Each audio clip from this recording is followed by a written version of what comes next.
Happy Saturday. We're back with another episode in Saturday Shorts, and I have two of them today. We're going to start with Ray Bradbury, and I am reading the short story The Next in Line in his collection, The October Country. This short story was originally published in 1947, was part of his Dark Carnival collection, and then in 1955, that is, it is part of the October Country collection. And it is 39 pages in length and was interesting. I at first didn't think I was going to like this at all. And Bradbury's writing, as this was my first foray, it took a little while to get used to in the story, but then the story just kind of really goes off the rails in a very good way. So this story is set in an eerie town in Guanajuato, Mexico, and it captures kind of pretty much a journey into very heavy themes: fear, morality, death, the uncanny. The story centers around two Americans, a couple, Joseph and Marie, and they are visiting Mexico. Joseph loves to take pictures, and I don't know if he's a journalist or a photographer. Marie seems to be very stuffy, if that's the correct word. And so they go and visit a graveyard, and Joseph wants to take pictures of these mummies. And these mummies really are people that have passed and their families are no longer able to afford to pay up with the yearly plots that they are buried in the cemetery. And so they dig them up and hang the bodies in kind of this room, and they bring people down, and for a few pesos they can see this, but until the people pay, then they'll bury them again.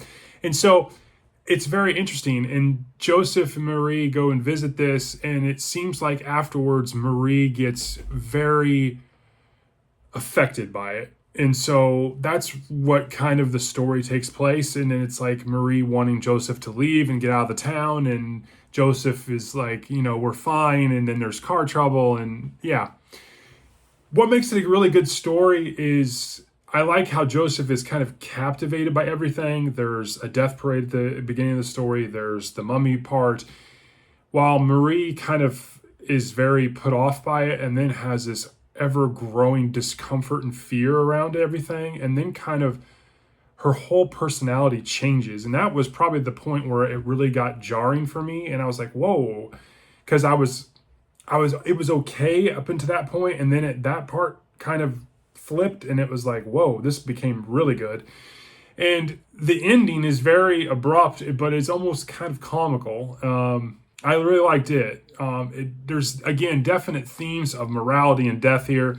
I think Marie and Joseph, their relationship really suffers towards the end, and wow, I really enjoyed this short story more than what I thought I was going to at the beginning. In terms of excerpts, I don't really have anything that really stood out with me, but I wanted to say I really think Bradbury, he was really trying to showcase the different cultures of the United States and Mexico. I think how Mexico views death and the ceremony and everything versus how the United States has more of a hands-off approach after someone passes. Like it's very different. It's very, very different. And I think Bradbury was trying to showcase that some.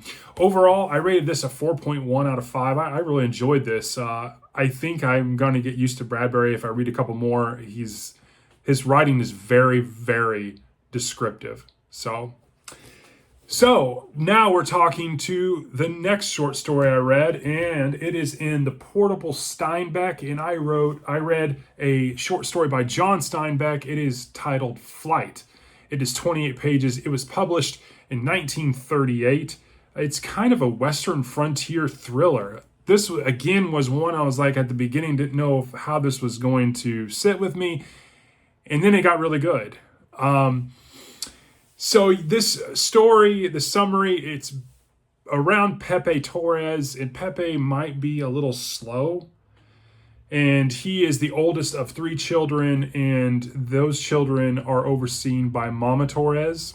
Her husband was bit by a rattlesnake and died. And so Mama Torres is trying to raise these children, do the best she can. They reside around the coast on the Monterey Peninsula, about 15 miles south of Monterey. And so what happens where it kind of really picks up for me was Mama Torres goes to Pepe and is like, hey, we're out of medicine. We need some supplies. I'm going to send you in to Monterey on horseback, and you need to bring back, and gives him kind of a list of things he needs to do. He needs to bring back. And immediately Pepe's like, well, I'm going to be a man now. I'm going to be a man. And he wants his favorite hat and his favorite handkerchief. And, you can tell like Pepe's not all there, but he's so likable as a character.